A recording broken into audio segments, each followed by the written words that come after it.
Static buzz in the midnight air. Traffic and spooker in the gamer's lair. Loot drops falling like a neon rain. Pixel worlds driving us insane. Halo rings light up the fight. Sonic speed blurs through the night. Diablo's demons in the dungeon's breath. Path of exile paths leading to death. Live farming gossip in the glow. Digital whispers in the flow. EverQuest dreams keep us alive. Dead by daylight screams collide.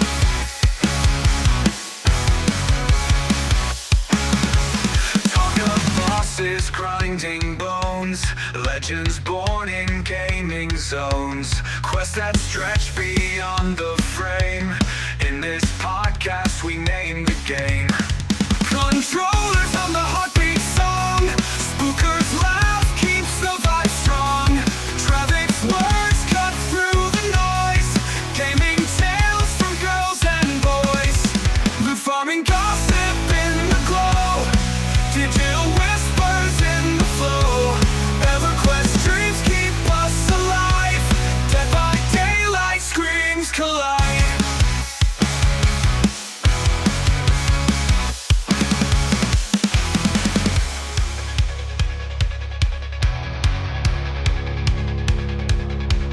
Controllers hum the heartbeat song. Spookers laugh keeps the vibe strong. Traffic's words cut through the noise. Gaming tales from girls and boys. The farming gossip in the glow. Digital whispers in the flow. EverQuest dreams keep us alive. Dead by daylight screams collide.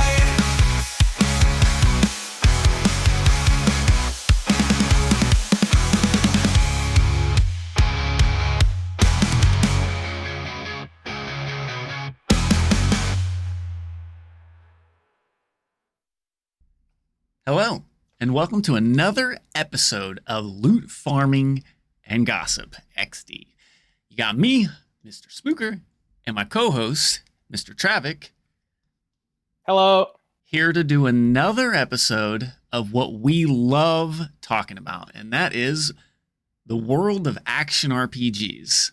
And this week, we have a new league for Path of Exile 1. And boy, did they drop some news last week that just blew my mind. Yeah. Like, this many years later into a game, you would think that such a core mechanic of a game wouldn't be altered or changed to this extent. But I feel like it's a heavy opinion-based argument as to is it good or is it bad, because there's some people that are like saying it's a bad change. So let's dive right into the different changes and things that they're doing for the Path of Exile 1 League, the Allflame League, which is supposedly, we don't know everything, but what we do know from the reveal is it's basically a boat league. It's kind of like PoE 2 Expedition, but in a different sense. It is kind of what I took away from it. Yeah, it's gonna be something very interesting. Very, very interesting. Yeah. So the mechanic that I was speaking to is in PoE 1, different to PoE 2. The skills and support skills that you utilize are based upon your gear. And your gear has sockets in which you socket your skill gems and your support gems to those skill gems.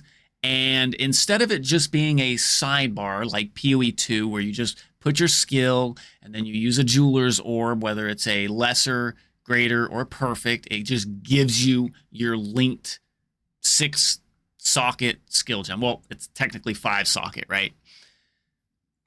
Yes. Sir. But in PoE 1, it's been a much more frictional based progression system for your skill gems, because not only did you have to get sockets on your gear, you also had to get links in order to link your support gems to them. And then the big one, which is one of the reasons that my dad actually doesn't care for PoE 1, is the socket colors. And they just decided, poof. Yes. Getting rid of them is pretty big. I'm just like, what? When I saw that, my first reaction was like, Dad, you're gonna like PoE 1 now. A lot of people had a hard time with the socket colors. It was like the whole linking system was really rough. But I think for people like you and me that grew up with like Final Fantasy VII and like games like that, it was just kind of like second nature.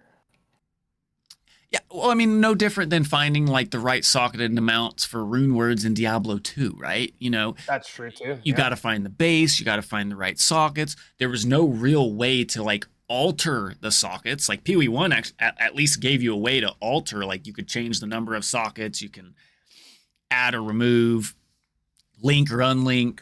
Diablo 2 was it was either drop or you had your Larzik, which just added the max sockets for that piece of gear. Well, there was also a rune word recipe too that you can random on a white base. Yeah. I forgot about that one, which I think was also RNG though, wasn't it? Yeah. You'd have to find a base, put it in, see what happened. Hopefully, you got the right number of sockets. Gotcha. Yeah. So I am pretty shocked that they just said, oops, and like kind of threw it out of the game, but not completely. They still gave the original model design a reason, so it is still applicable to have a benefit for utilizing the right color socket for your gear. So I thought that was you get quality. I thought that was really cool. So it's like they didn't get rid of it.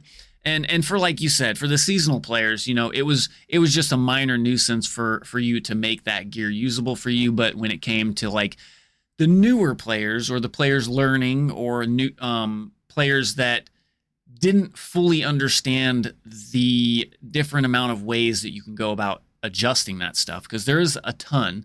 There's crafting them, there's socket juggling, there's different currencies that you can use.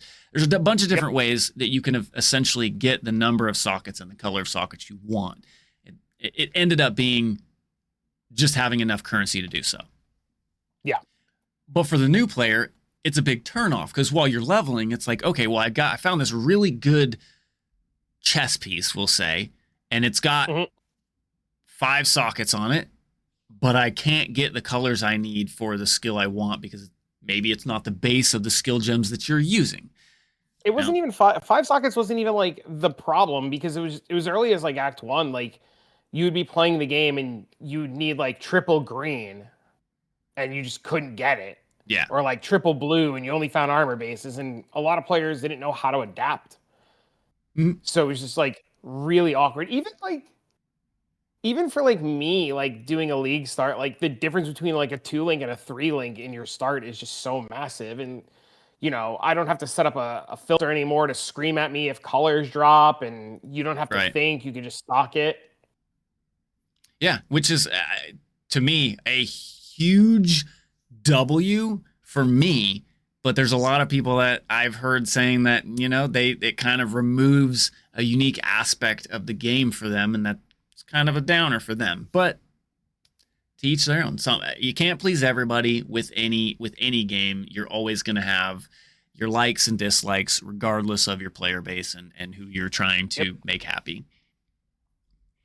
But I thought that was that was the game changer, funny enough as it is, for me to actually dive into this PoE 1 league. I wasn't gonna dive into it. There's tons of games coming out this month. I haven't been on PoE 2 enough to where I'm like burnt out. I still have a lot that I want to do in PoE 2. Hopefully I get to it before they decide to do a reset. I don't know. We'll find out. And as you know, I've been playing Diablo 4 as well. Yes. I've seen that. I've definitely seen that. Yeah, yeah. And I've been having fun. It's a bit repeatish from the expansion, and although with that being said, they are actively listening to the community, and they actually made hot fixes and adapted and made some changes from the fiery feedback that they've gotten. But we'll get into that later. With the socket color changes, which was the biggest like W for me, that made me decide that I'm going to play PoE 1 this league. Do I know what yet? I have no clue. When I log in and create a new character, I'll find out. But that's how I've always been. Yeah, absolutely. I used to be the same way. I didn't have no clue what I wanted to do. I would just pick something while waiting in queue and then just kind of roll with it. But I've been more decisive over the recent years. Having to do the whole content creation and build guide things seems to really upset people if I change my mind at the last possible second. Which we still do that. I mean, it's understandable, right? Like you want to follow along with somebody in case you get stuck. You could see how they got over certain hurdles. So I get it. Oh, yeah. And it's definitely stopped me from swapping aggressively on day 1 and day 2. But like this league, I told people, I was like, by Sunday night, Monday morning, I'm not playing my league starter anymore. I am fully off of it and committed to something else. Right, but that's kind of been the thing with Path of Exile, both 1 and 2 actually. Like, yep, you typically have this starter build where it's not necessarily that it doesn't scale the end game right. It's more so like it's just easier to get it built to get farming fast, to then just farm for what you want to play. And sometimes you get stuck in it because you enjoy what your league starter was, but maybe that's just me. I don't know. But we have a returning aspect as well to the PoE 1 league that they decided, not last league, but this league, that they're going to make it core. And that would be the Mercenaries of Trarthus, which I was... Oh yeah, that was shocking. That was super shocking. I was very surprised, not only by the fact that they decided to make it go core, but the manner in which they decided to make it core. It's no longer a permanent mercenary like PoE, or not PoE, but Diablo 2, or, you know, like the Diablo 4 mercenaries. They're not just permanent. They're kind of temporary. I don't like that, but there is a solution, and I don't know how much I like the solution to it either. I do not, I honestly don't care for the solution, but we got a new Ascendancy. Yes, I was gonna say we should probably, the solution being a brand new. I see, like that's the other thing too. Like it's an ascendancy class. It's an ascendancy for the Scion, right? Like, and it's supposed to be this like leader of the mercenaries, and you get to hire a mercenary permanently, and you get to alter its gear, and you get to be like this support for the mercenary, or the mercenary gets to be your support. And the concept of it is really cool. I don't know if the concept of it is really cool as an ascendancy, when it could have just been like its own class and developed its own identity over time. Yeah, I definitely, I could see it both ways, but the whole league mechanic behind the Mercenaries of Trarthus was you would farm out an area, you know, whatever it may be, to farm up your mercenary that you then recruited. You had to fight to recruit them, and then it became your permanent ally for however long you wanted, whenever you wanted to use them. And some people would have different mercenary setups for depending upon what they're doing. So I'm not too sure how well that's going to pan out. I know they did say, did they give a number? I don't recall if they gave us a number. When you decide to recruit it, it was like X amount of maps, right? It's like, yeah, it's weird. It's like a zone or two. It's very, I don't even know if they're just going to be things you kill. right? And I mean, you could trade them too. So like, if you get like a really good one, you could trade it Right. to like a Luminary. But even then, I don't know. It's a really weird system. Right. One thing I did like though is the what was it? It's like a warrant or something where you could like send That's them the trading off. system. Well, Yeah. was it the warrant or was it there? Either way, it was something more of you would send them off and then they would come back, but it would be the same mercenary with just new gear for that mercenary type. So I thought that was cool. Yes. I don't think that's the warrant. So I'm sure somebody's going to correct us. But yeah, you can send them off and they come back with better gear, better like loot and all. But you can only send them off one time. Right. Yeah. You can't send them off multiple times. Right. So it's one of those like you get one shot reroll Yeah. or nothing. So I do kind of agree with you, unless you are the new Luminary Scion Ascendancy class, you're more than likely, unless it's a really, really badass mercenary, I don't even know if you can take it to trade it, even as a non-luminary, yeah, you get the option to like put it for a warrant. I don't remember exactly how they described it was going to work, but you can capture it, or you can put like a bounty out for it, and you sell the bounty for it, and the player puts the bounty into their map device like a scarab. Oh, and okay, the mercenary will be in the map. So like they still have to defeat it for themselves. Gotcha. Yeah, okay. So the luminary still has to be strong enough to kill that mercenary. There's also like talk about like we don't know if the gear on the mercenary is going to stay the same, or if you put like the gear and people will like re-roll it. Like if you found some tier 1 unique or tier 0 unique and you didn't think you can kill the mercenary, but you put a warrant out and you sold the mercenary, like we don't know if the gear will stay like warrant to warrant or bounty to bounty, whatever it's called. But the skills of the mercenary and the type of mercenary will stay. Right. And there's passive points too now on the Atlas tree to specifically farm certain types of mercenaries. Right. Yeah. Notice that. And I think with it going core, that's probably a good thing that they're not just permanent, and that they also have passive tree nodes for them as well. I did kind of like that, the fact that now it is core and you can actually have a way to influence what you're finding, how you're finding, and where you're finding them. So go ahead. I was gonna say, I don't like the temporary thing because you make a good point about D2 and D4. Like they were just a thing that were there, right? And like the whole idea of having to like give it up zone by zone just kind of like feels like it defeats the whole purpose of what the mercenary is, at least for me.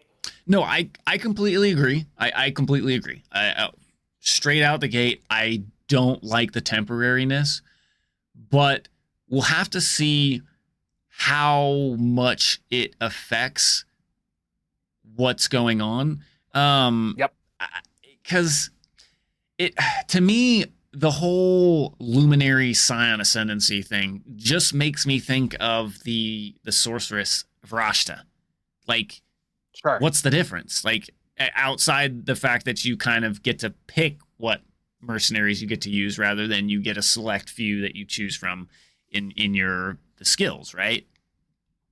So for me, it makes it more tied to a class and ascendancy rather than an actual core mechanic. Because like you said earlier, it's going to be more of, okay, what does this mercenary have that I can take if I'm not that ascendancy, versus, this is a really good mercenary. Maybe I can, grab this, or maybe I can use this to level, or it kind of removes that whole aspect out of it. So we'll see, I guess, how it actually plays out, because maybe it feels better than what it looks like on paper. But I don't know. I think a lot of the league is going to be very interesting until we play it, especially even like the league mechanic, right? Like the league mechanic itself being the whole underwater thing, like to me sounds very mid, but I know that if I get the opportunity to play it, it's probably infinitely better in action than it was seeing it in the preview. Yeah, yeah. Because they always try to hide. I think a lot. Yeah, I think a lot of the league is going to be like that, where you know we're like uncertain or unsure, and then we get our hands on it, and we're like, oh wait, never mind. This is awesome. Right. And then you have the people that really just don't care about play or how fun it is. They're all about that div per hour. Well, that's a whole like another thing, because there's a lot of doomers already. Oh, of course. So there's two sides of the coin. There's people that are dooming, and there's people that are like really excited. And there's a lot of this in Torchlight too right now with New League. So we can I could tie all that in. But essentially what's happening is last season we had Mirage, and Mirage was just this like currency fiesta popping off, maps this, maps that, end game this, end game that. And so many people are just like freaking out. They're like, but we lost Mirage, and we're not going to be able to farm this, and we're not going to be able to farm that. We're not going to be able to do this, and this is going to feel empty, and this is going to feel bad. And a lot of it is just this like overall dooming, freaking out sensation versus like, just wait. Like, we have new Legion, we have new Abyss, we have so much new stuff that I really think that it's going to be I think it's going to be really cool and really interesting. Oh, I completely agree. Speaking of new Abyss and new Legion, I was actually, I'm not gonna lie, when they announced all the things that they're changing, I'm like, man, like we thought PoE 1 was just thrown on the back burner and they were just gonna, give us some subtle changes here and subtle changes there. Now, while I understand that anyone that wants to argue or disagree with me, I will just, until I'm proven wrong, I will completely go by the belief that we are now playing Pong, and we have PoE 1 over here, PoE 2 over here. And until one of those games just go away, I think they will always be bouncing Pong back and forth to bounce ideas off. And I think this particular PoE 1 update kind of proves that, which to me can be a good thing and a bad thing. Mm-hmm. And let me elaborate on that. Because you're like, well, Spooker, what can be good and bad about that, right? And what can be good is that they can take a core idea or aspect and influence both games. But the bad thing about that is that if they make both 1 and 2 too much the same, then I feel like I'm just logging in to the same game on a different platform, right? And it's different coat of paint. Exactly. And if they do too much of that, it can be very, very bad for both games, I think. But I think a little bit of it, as far as like the core concept or ideas, is okay. And we'll see how this Abyss reworks, because I think they're making it a lot more like PoE 2's Abyss. It should be exactly like PoE 2's Abyss, yeah. So we'll see. Although I think there is still some unique identity when it comes to like the item and loot table that comes from Abyss as well. But I'm looking forward to try it out, being able to try it out with different builds, different skills, different setups, and all that stuff. That is kind of one thing that does keep PoE 1 unique in comparison to PoE 2. They definitely still have their own core base game values that are completely different. I remember hearing some parts and pieces of the Legion rework, but I don't recall exactly what the changes were that they were doing to Legion. Do you by chance remember? The big thing is you won't see all the reward icons in the middle anymore when you're doing the timeless mechanic. They're like somewhere else. And the timeless mechanic is in itself is just cleaned up a little bit. And then the timeless mechanic gives you access to a new crafting option where you can slam a unique into a unique. So you get to craft a unique onto a unique. And then in maps, the Legion mechanic inside of maps, I was going to call it the timeless mechanic inside of maps. The Legion mechanic inside of maps, you no longer have to fully clear out the mechanic to have it break out of stasis. You just have to kill the ones that have reward tiles now. So it'll be a lot okay. easier inside of maps. And then they removed a lot of the like weird bloat, like incubators are gone. Yeah, I heard that's right. I do. It's funny how they've And just thrown stuff out the window. yeah, and then even like for Legion, like you'll no longer get like abyss jewels. Like they just won't fall in Legion anymore. Like they're abyss exclusive. That is one of the best changes when it comes to loot tables that, Yeah. in my opinion, any action RPG can ever do. Yep. Being able to target farm something in a certain thing, yeah. Absolutely. Correct. But not only just target farming, because Diablo 4 gives you the ability to target farm, but the ability that, or not the ability, but the strategy that gives you a reason to go do this mechanic. For example, if I want Abyss Jewels, I'm going to have to go do Abyss. I'm not going to find them in other content. It's going to be in Abyss. Whereas, like, for example, in Diablo 4, if I want this unique, I can find it anywhere in the game. Like, it will just drop. It can go drop anywhere. But I have a higher chance of it dropping if I go to said boss or said, whatever the case may be. I'm okay with both aspects, but I do prefer loot being specific, dropped in specific places. So I do really like the change of them only dropping their relative mechanic drops in that mechanic. Because then to me, what it was doing is, why would I go do, what was it? What was it? PoE 2 Temple, I think it was PoE 2 Temple. It was like, why would I go do this mechanic when I can drop everything in the temple? There's no point. I just play the temple. Like, there's no point to go do anything else, especially when it was as lucrative as it was.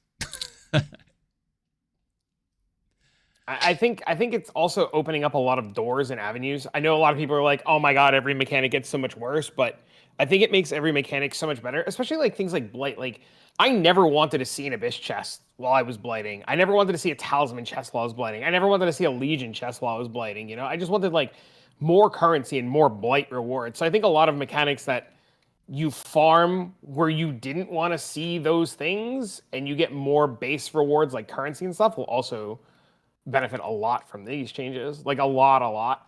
Did we hear or see anything about blight, or was it just a general umbrella there is statement? I assume nothing's going to happen until if and when it comes to PoE 2. I'm pretty sure that mechanic right now in PoE 1 is super backburnered. Well, what I mean, like, is you're talking about abyss chests in blight. You don't think that they changed that when they like? Because they're just gone. They just won't show up anymore. Oh, okay. So they did, and that's what I was asking. It was more of a like, they gave an umbrella statement. I don't remember if they actually spoke specifically to like any particular mechanic. It was more of an umbrella statement saying like the mechanic that you're doing isn't going to drop stuff from other mechanics. Yeah. So good. Yeah. And I think that is all around a solid W, because it gives more reasons and more trade value for each of the mechanics. So it doesn't matter what mechanic you do. While, yeah, you can't get value outside of that mechanic specific drops, you now can trade that mechanic specific drops for, we'll say, the mechanic that you don't want to run. Mm-hmm. So I'm all for. I'm excited. Yeah, me too. And I'm kind of excited to see exactly how this new league mechanic functions and works out. And as the majority of us PoE players, how broken can we make it? Because you know that somebody's going to juice it to the ceiling while you got, I'm not going to make specific named remarks, but you got player 2 over here saying The new league mechanic is shit. It doesn't drop anything. I think we're going to be pleasantly surprised because, like, Abyss in PoE 2 was nuts. Like, why wouldn't it be nuts in PoE 1? I don't know, dude. I'm just I think it's gonna be fine. Oh yeah. I really can't see it being bad. I think overall it's gonna be interesting. So Most definitely gonna be interesting. I'm actually, as much as I'm against the whole temporary mercenaries, I'm actually kind of excited to see what some of these crazy in a good way, when some of these crazy Path of Exile 1 players come up with when it comes to a new Luminary Scion build. Like, I'm sure they're going to cook up some craziness, because just as it was before it went core, when it was during the league, you had mercenaries that literally just supported you. You had mercenaries that literally did all your damage for you while you supported them. And then you had some of the combinations where they kind of supported and helped with doing some damage, or maybe just like kind of bumped your boss damage up or bumped your clear damage up, or was more of a supportive damage roll. And there was just so many avenues of being able to do these mercenaries. I'm actually excited to kind of see what these Luminary Scions cook up. fully agree. We're in for a ride. We're definitely in for a wild ride. That we are. Have we heard anything about resets or what time frame for PoE 2 yet? Yeah, nothing. I didn't think so, but maybe you heard something that I hadn't. I try to keep up to date, but the only news has all been PoE 1 news. I mean, even while we're recording this, they've released like new changes to how damage over time skills work. Right. Yeah, I saw that. It's too much. I tried to read it now to see if I could bring it up. It's just too much, man. It's a lot. Yeah, and it's great. That is probably one of the best work ethics that I've seen when it comes to a game and game development and content pushing. GGG will literally work up until the final bell rings. And they've told us that, yeah. And they have proven it time and time again, both in PoE 1 and PoE 2. And I think that's why PoE 2 is being held at such a high level, is because we know they're cooking. While we might not agree with some of the changes or implementations that they do each update, they work up until the final bell, and it so far has been so great, and they've already proven a million times over that they listen to the community. So I want to say it was Affliction League, so there's a league. I want to get this right. Hinakora's Lock PoE. When did it release? Hinakora's Locks came out in Trials of the Ancestors. Wow. So, what league was after Trial of the Ancestors? Trial of the Ancestors. I'm actively live Googling. So, okay, it was Affliction. My initial statement was right. So, the whole statement until working up to the last minute, right? So, we have Trial of the Ancestors where we play Toda. We have this beautiful mechanic. There's this insane crafting material called Hinakora's Lock. They tell us that Toda's not going core. Toda's gone. Like, don't expect it. It's gone. All these uniques and everything go with it. This, and this are going core, like in the core drop pool, and it's like random shit. Right. So Affliction launches, and hours into somebody getting into maps in Affliction, they drop a Hinakora's Lock, and it was the most mind-blowing thing because Hinakora's Locks weren't supposed to come back, and they made a statement. I forget which Q&A it was in, but they were like, "Yeah, the morning of." Somebody was like, why don't we just release Hinakora's Locks again? And like they were like hours from like League launch, and they just coded Hinakora's locks back in because why not? Yep. Hey, you miss every shot you don't take, right? So if that one dev decided not to say something, we wouldn't have Hinakora's locks. Yep. It's crazy to think sometimes, but here we are in a beautiful world of so many action RPGs that are all just doing a dang good job. I mean, I will say, like, there's more ARPGs than I have time for, and I honestly can't think of a time that I've been able to say that before recently, within the last... You better mark your calendar, by the way, because August 21st is Hero Siege Season 10. I heard that. I did. I was about to ask you. I was like, I know you're keeping track of it. I was going to ask you, what was the date? So August 21st. Yep. So 1 month from the day of recording. Yep. So it's Act 9, new seasonal mechanic, 3 new Uber bosses, 600 passive tree points, 100 plus Atlas tree points, quality of life fixes, and bug changes. Whew. I know closed beta testing for that starts like tomorrow or the day after.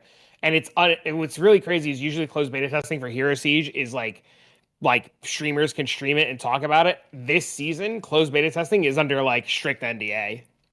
So there's something wild coming. So you're not under NDA.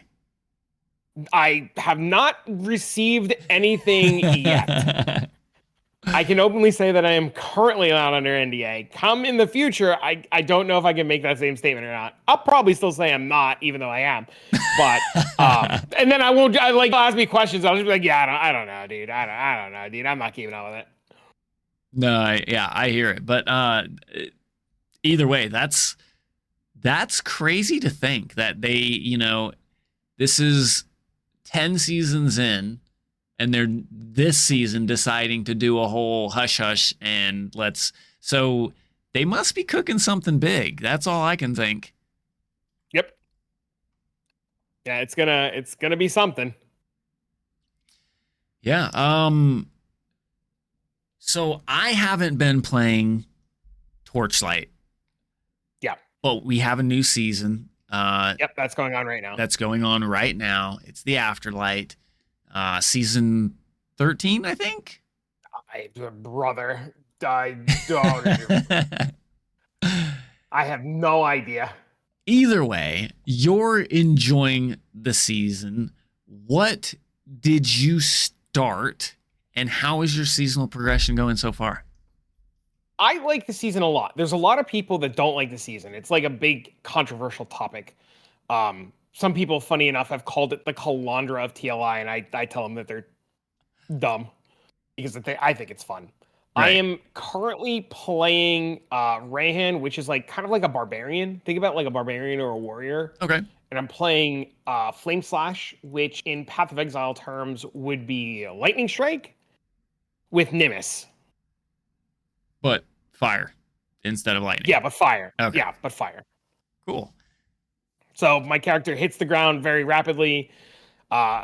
Fissures open up, multiple fissures open up depending on the size of the AoE that I have. They go, they target, they hit everything, and then the fissures of lava return, dealing damage on the way back. Okay. That reminds me of a PoE 2 build that I ran. Yeah. Similar. Not the same, but similar. But as you've said before, Torchlight Infinite nearly mirrors almost every Path of Exile mechanic that we have, right? In some fashion, yes. Right. I mean, obviously it can't be duplicated, right? Otherwise there'd be issues, but the general idea behind a mechanic is not copyrighted per se. So yeah. But yeah, that's pretty cool. I think that's really cool that they're doing good, and I will probably play Torchlight Infinite again in the future at some point. But I am definitely going to be trying to start Hero Siege Season 10, which is a month from today. I say this as a non-sponsored comment before somebody says some crazy shit. I think Torchlight did a lot of what PoE is doing right now, where they're cutting back on a lot of the farming strategies and making it so this isn't that. You have to progress to this difficulty to get this. And it makes the farming very interesting and more difficult and challenging, and it slows down progression a lot. And personally, I really enjoy it. It gives me more of a reason to push and strive, and you feel the identity of your character coming together a lot more. Right. Because I don't just have everything in 72 hours and I'm not just done. But a lot of people dislike it. But I kind of really enjoy what Torchlight's doing right now. Granted, I'm behind where I would normally be, but that's a combination of the new league plus other stuff. Like, I've quadrupled my damage in the last 48 hours from playing a couple hours every day. Like, I'm starting to get into the swing of things. My character's starting to feel good, and it's pretty much getting close to back to what it was last league.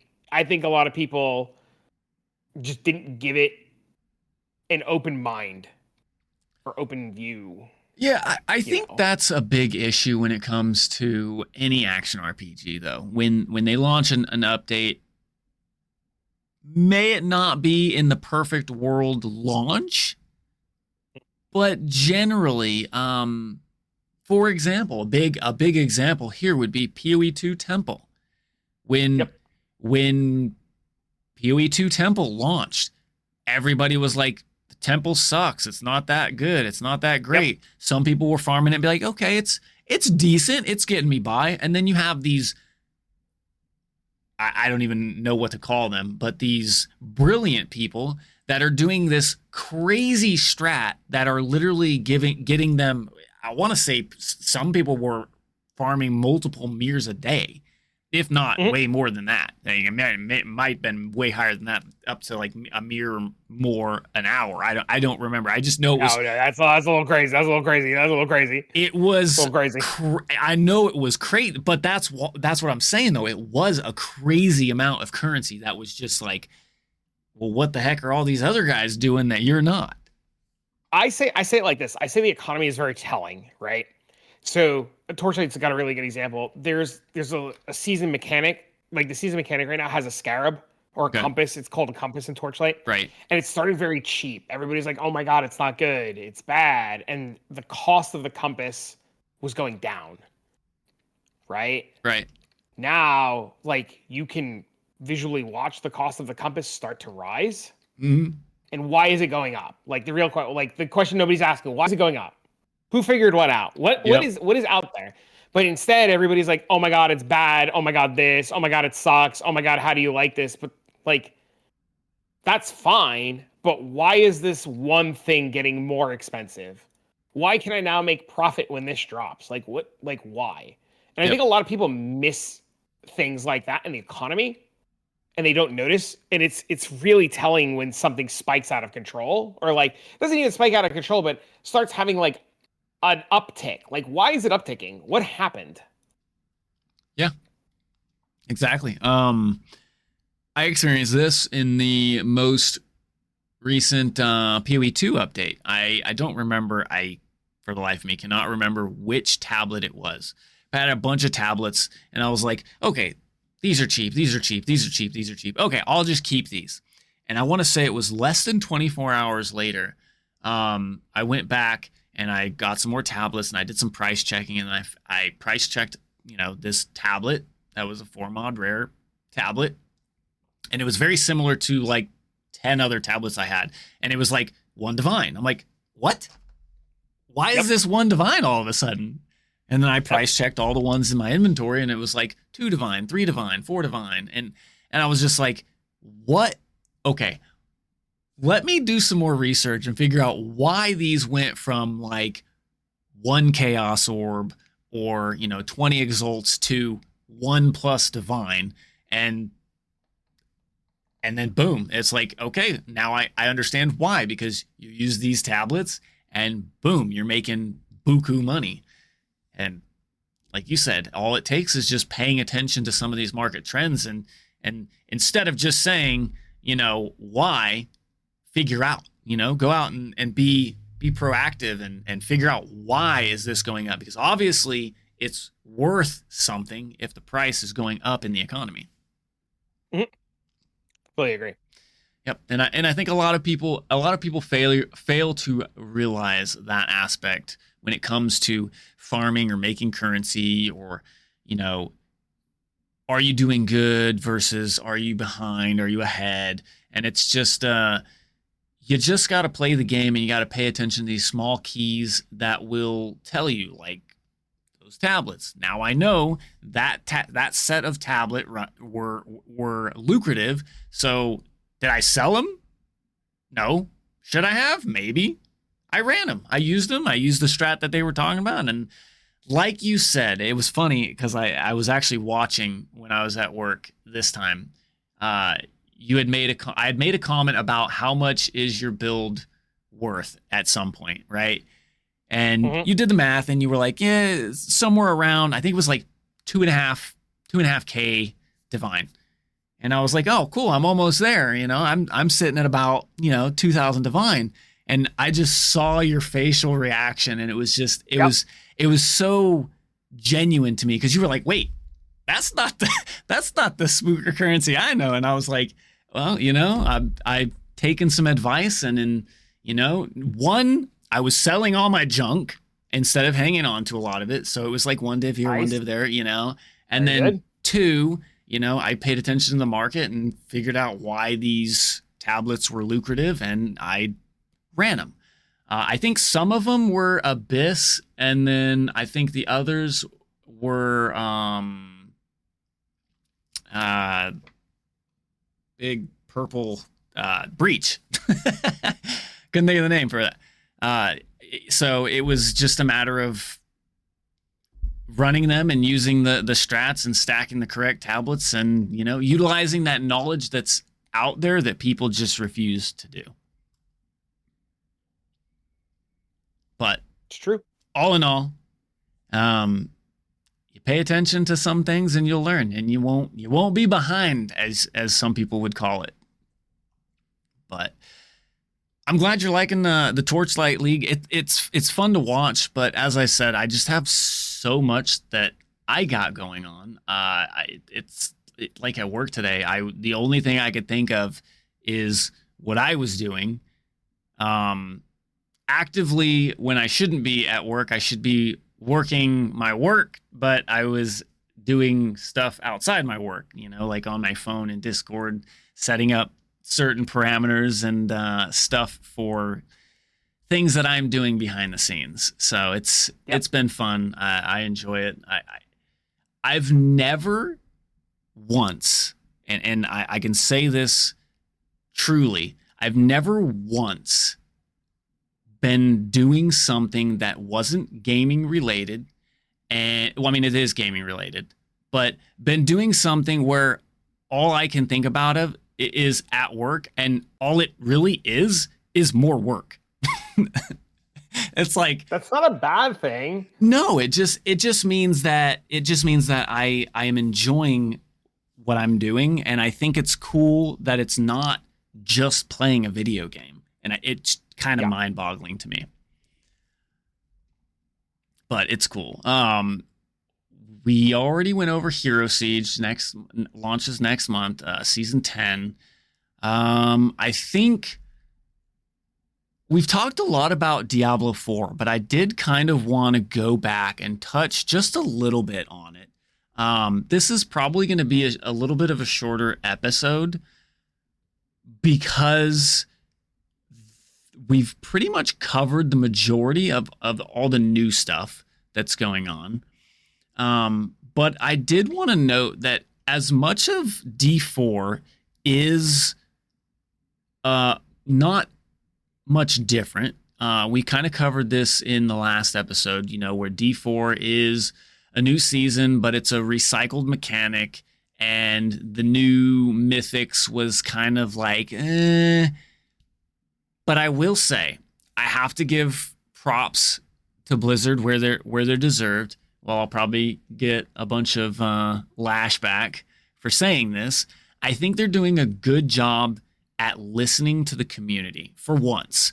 One of the biggest issues with the mythic items, for those of you that don't know, a mythic item is basically now in this league, the new mythic unique is just a normal unique that is rolled with the maximum values of the affixes that are on it. So instead of it being a range from number to number, it's always going to be at that maximum value. And when the season launched, you were able to wear one mythic unique that was crafted. And they got a lot of lashback for that. Because number one, the drop rates for mythics were incredibly low. Almost, to some players, it was just non-existent, which was a complete flip over, a complete 180 to the prior league, or the prior season, where everybody had sparks and mythics flying out their wazoo because they found so many. Which I understand mythics are supposed to be, the top-notch gear, maybe like a tier 0 unique, for example, from PoE. I still think that they should be accessible, especially being Diablo 4 is a more casual friendly game. With that being said, they were doing an update to change the drop rates and stuff, and they kind of hit us with a surprise of, oh wow, all of a sudden now you can wear more than one crafted mythic unique. That's cool. So I like that. And normally we wouldn't see something like that from Blizzard when it comes to their updates. They typically stick pretty true to their major changes like that. But it gives me hope that Diablo 4 is going towards more of a community-focused game. And while I don't expect them to change it too far from their casual weekend gaming player to like a min-max 1%er, but it gives me hope that they are actually listening to the majority of the community. So if there is something that you want changed, as I've said this with many games, same as you, Trav. Yep. If you want something to change, number one, go post on the forums, go leave feedback, let them know. Trust me, they read more than you know. Whether they listen to it or not, that's a different story, but they do read it, they do see it, they do notice it. They really do. And number two, if you're not enjoying the game, log out. That's going to be their biggest tell that they need to change stuff. And I think that's what happened before the last expansion for Diablo 4. And that's why the Diablo 4 most latest expansion was such a huge hit with massive, great changes that even you came back and enjoyed. So, yep. I'm still playing it. I'm enjoying it. I am just about done with it because I've gotten my character through. I've leveled it up. And multitasking a bunch of games. I've finally gotten to the point where I basically can complete everything in the game with my Lightning Storm Shred Druid. So there's that. Did you say, by chance, what you were league starting for PoE 1? Or is that still on the edge? I plan to play Slayer something. Slayer Slams? I have no idea. It could be Slams. It could be Ellie Hit. It could be... somebody said Static Strike was really good. I have no idea. I'm clicking... I can without a doubt say that I'm clicking Duelist. Okay. Like... without a doubt. Hey, I mean, if you know, you know, right? Well, I will be looking forward to seeing what you end up league starting and what you cook up, and not just your league starter, but your reroll, because those are always the most exciting. I already know what I'm doing there. Yeah. See, he knows his reroll before he even knows his league start. Yep, I fully plan to play Slayer simply due to the fact that there's so many good ARPGs right now that I want to be able to do AFK Ultimatum while like playing my Torchlight stuff. Nice. So I can do Ultimatum. I can stand AFK, farm infinite currency for the second reroll being whatever the cool whatever's out there that looks really cool. I'm rerolling into that, and then yeah. That's actually one of the things that that brought me into the stream the first time.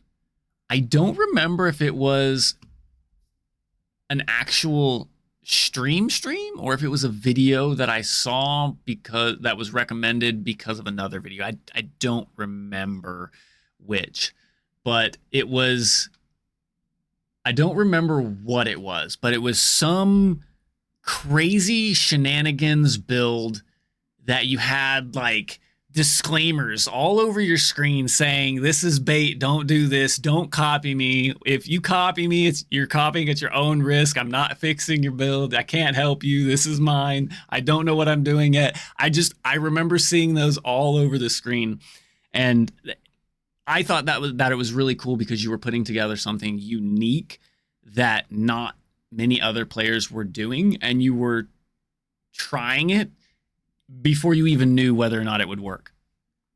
Mm-hmm. I think that's one of the things that I do. I've done a lot of builds like that, so it's really hard to pinpoint which one. Oh no, yeah, dude, I couldn't tell you. This was going on over 2 years ago, I think. Now, yeah. There's a world where it was like the dagger from Heist that was shooting blades all over. It could have been some PoE 2 build. There were so many possibilities of what it could be. Well, it wasn't a PoE 2 build, I'll tell you that much, because this was before PoE 2 was out. So either way, I enjoy what you cook up. I like the different builds that, because you play more to have fun in the build that you're playing, which is always what I tell myself, and I try to tell others too, is that I get so many people that come in and they ask like, what's good? And I just want to look at them and just tell them, like, what's good is what you have fun playing. Whether it does 1 damage or 10,000 damage, it shouldn't matter. If you're having fun, that's the build for you. Yep, fully agree. So, I don't know what I'm league starting. I know I'm not going to league start melee, but that's all I know. I was actually considering doing like either a poison concoction or what's the other one? Explosive concoction. I think both are good. Yeah, both are good. I like the idea, and this is probably just because it's easy and lazy. Well, I don't want to say lazy. Probably more so just easy. Because you don't have to upgrade your weapon every so many levels. No, it's fantastic. So how and where and what class and ascendancy I'm going to use for it, I don't know, but I'm pretty sure I'm going to be starting a concoction build. Yeah, I think it's fine. I think a really funny story. You could play poison concoction on Slayer. Just saying. Well, I mean, that is true. AFK Ultimatum. I think that's probably the biggest love for Path of Exile that got me hooked. When I actually came back to stay and enjoy, because I played Path of Exile 1 when it first came out.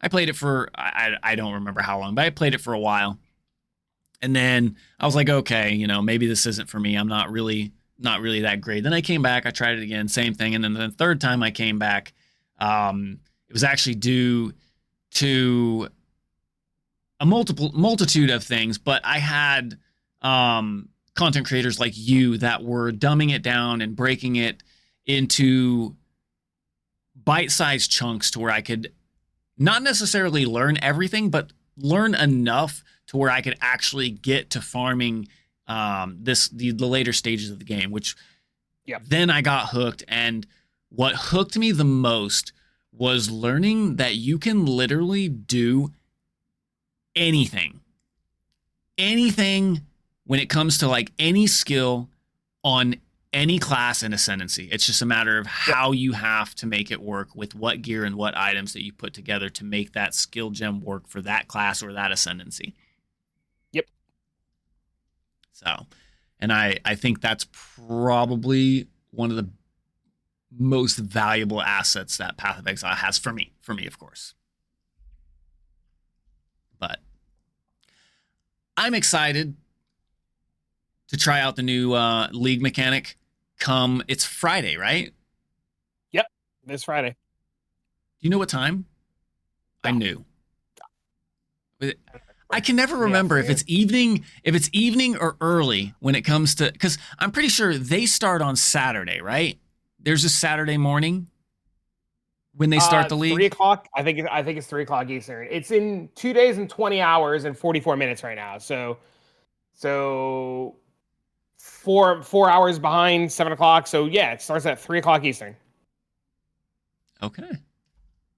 So I'm looking forward to trying out the new league mechanic. I hope you guys are too. And if you guys got any crazy shenanigans that you're starting out, leave them in the comments below. Let us know what you're going to start. And I think that wraps it up for this episode. Nice. So that was good. Absolutely awesome time. It's a pleasure. Every episode we do is completely unscripted, as you can see from the earlier Googling mid podcast. But hey, that's what makes these kind of conversations so organic and genuine. So I enjoy it. So thank you. And that's it. That's another episode of Loot Farming and Gossip. And we'll see you guys next time. Bye.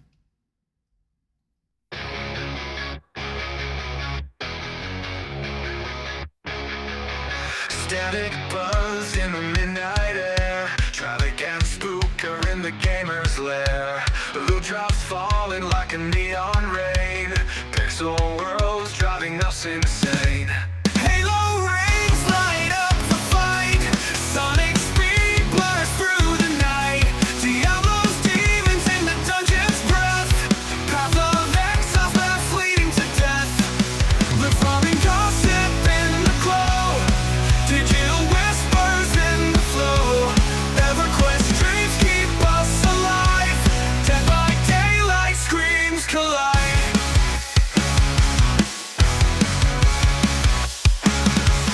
Talk of bosses grinding bones.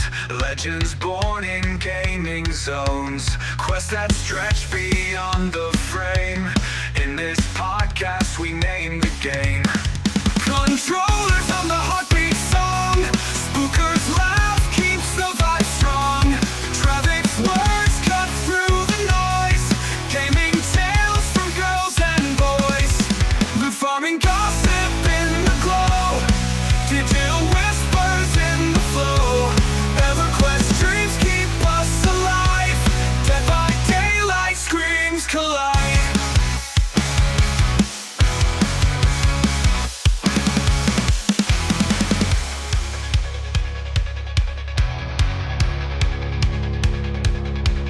Controllers hum the heartbeat song. Spookers laugh keeps the vibe strong. Travick's words cut through the noise. Gaming tales from girls and boys. The farming gossip